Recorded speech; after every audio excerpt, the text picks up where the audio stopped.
บายดีท่านผู้ชมเด็กกลุ่มใหม่แล้วมื้อนี้มาก่อยกุ้งที่พี่น้องนี่ก่อยกุ้งคือกุ้งสดๆมาพี่น้องคือกุ้งสดๆยังไม่แรกพี่น้อง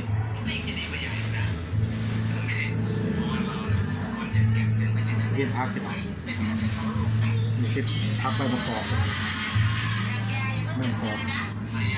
ติดสลัดพี่น้องมีแป้งพี่น้องแป้งผักยาวแป้งมาพี่น้องมากินข้าวแรงกันพี่น้องก้อยกุ้งพี่น้องก้อยกุ้งมาก้อยกุ้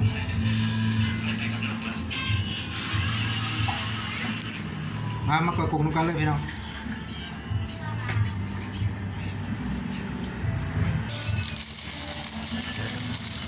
ตอนแรกพี่น้องเอาหอมมาก่อนเอาหอมลงไปนี่ท่านผู้ชมซอยลงเลยซอยลงไปสดๆเลยพี่น้องมาเดิมกินก่อยกุ้งกันเนี่ยน้องยังมีแรงด้วย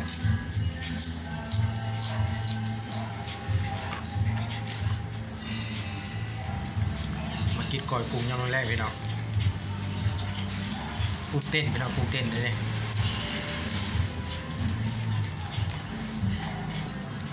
นับประเดี๋ยวเริ่มแล้ว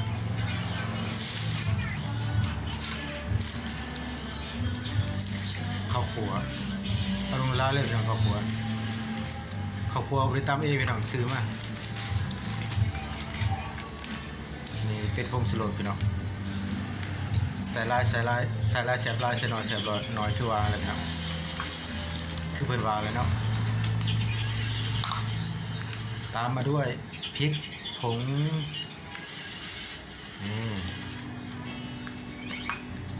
เติมด้วยน้ำปลาไหล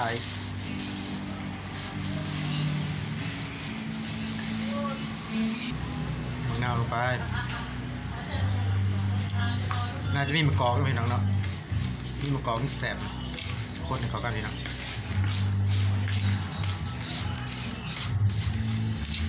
ปรุงเต้นพี่น้องยังเต้นอยู่เลย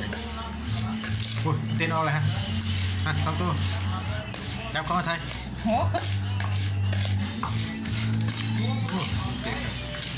เต้นนี้ประเดี๋ยวพี่น้อง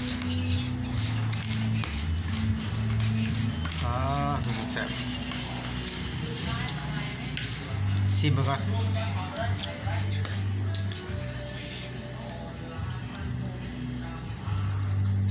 จางปลาแดกเอาปลาแดกใส่นิดหนึ่ง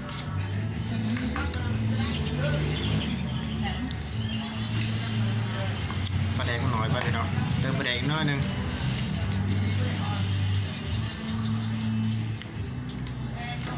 ปลาแดกสุดๆจังให้พี่น้องเลยก้อยกุ้งแซ่บๆยำแรงๆพี่น้องนี่พี่น้องดูไกลๆเลยก้อยกุ้งพี่น้องเลยก้อยกุ้งอีกแล้ววันนี้กุ้งเต้นพี่น้องมาเดิมกินกันเด้อนี่พักกันไล่หรือพักเด็ดสิเป็นใบพักกระเดาใบนี่ผมอำลำพี่น้องมากินข้าวแรกกันแล้วพี่น้องวันนี้แซ่บกันนะพี่น้องเฮ็ดเองแซ่บเองคือว่าเลยมาเด้อเร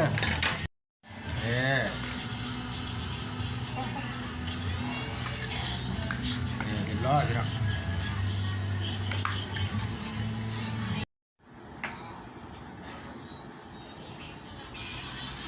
สวัสดีครับสบายดีครับวันนี้พบกับซองคนพาบอลมาได้อยู่พี่น้องก้อยกุ้งพี่น้องก้อยกุ้งมันก้อยกุ้งอีกแล้วมันนี่ก้อยกุ้งยังแรงพี่น้อง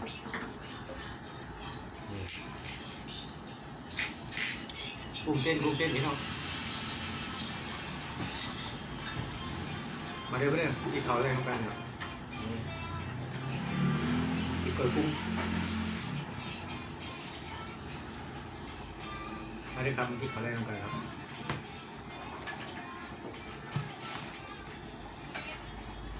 นี่คราวนี้ก็เต็มทิพย์เนาะ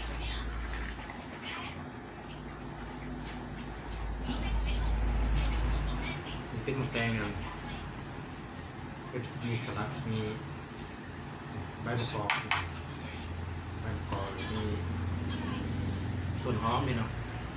ต้นหอมบัวกลุ่มสุดๆร้อนๆพี่น้องมาด้วยครับกินข้าวแรกกันครับ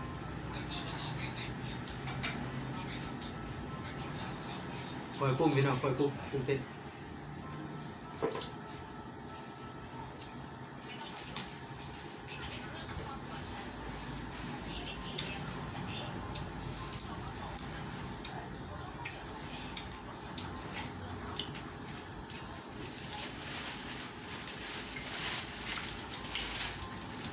ใหญ่กุ้งมากพี่น้อง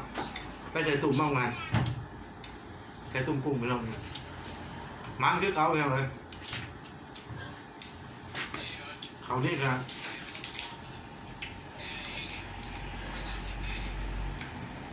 กุ้งสดๆจากน้องพี่น้องเลย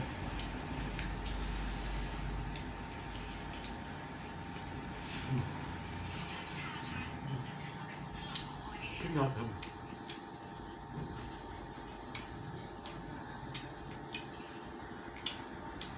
มาเริ่มกินข้าวแรกกันแล้วเป็นด้วยกินอย่างได้กุ้ง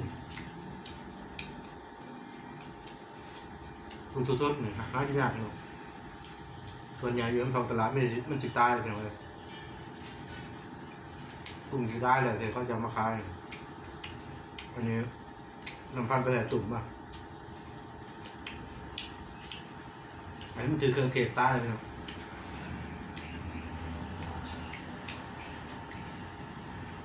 ตอนมายังเต้นอยู่เลย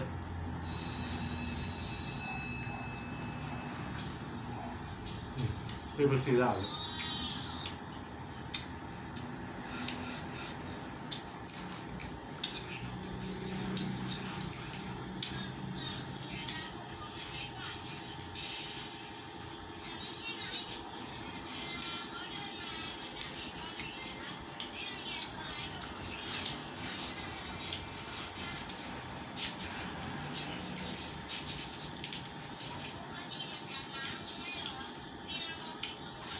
กำลังกินข้าวแรก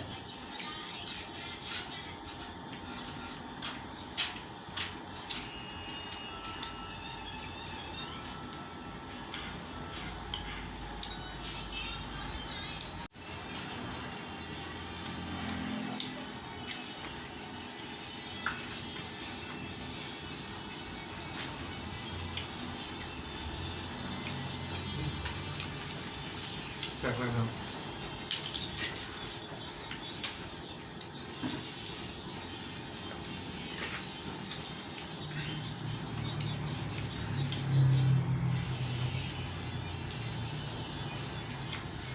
เหมือนเดิมพี่น้องกินเหมือนเดิม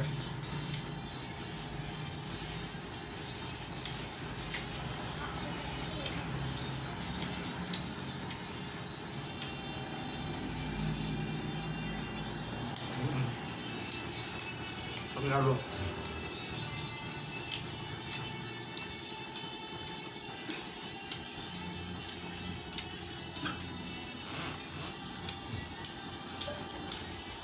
ทำเป็นดาวหลวงพี่น้องเป็นอย่างอื่น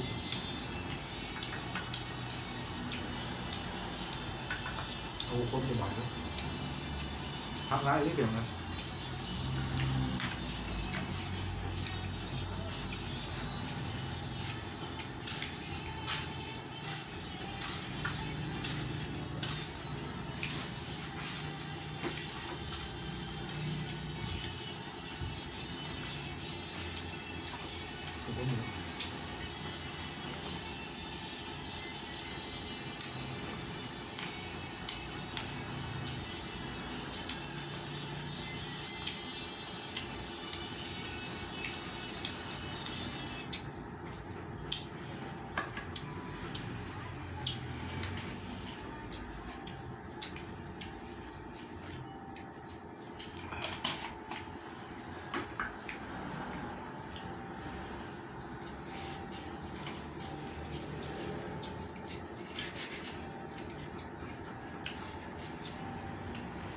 เข้าดีขนาดเลยพี่น้องใส่ตุ่ม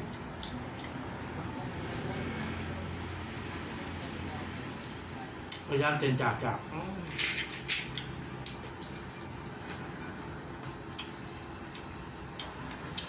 ก็เห็นด้วยพี่น้อง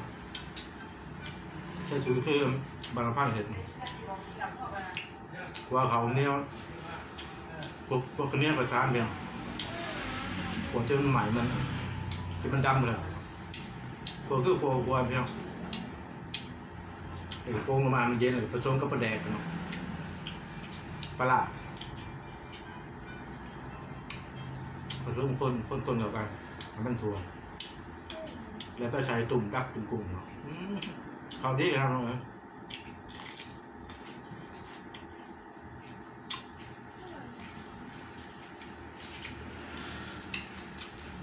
กุ้งจะไม่ยาวเลยกุ้ง